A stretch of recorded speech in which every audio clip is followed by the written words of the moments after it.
ces gens suivent ici, c'est sur les rêves. C'est quoi les rêves? C'est des ressources éducatives libres. On appelle OIR en anglais.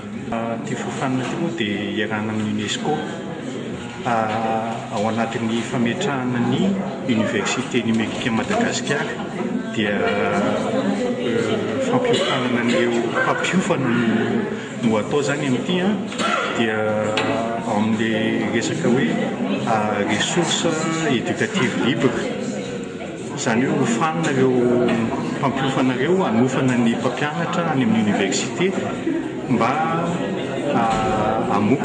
hamokatra ressources éducatives zany izy ho atao ao anatin'ilay université numérique. Ressources misy ao anatin'ny internet fa misy andoavam-bola, misy kosa azo alaina mamaim-poana.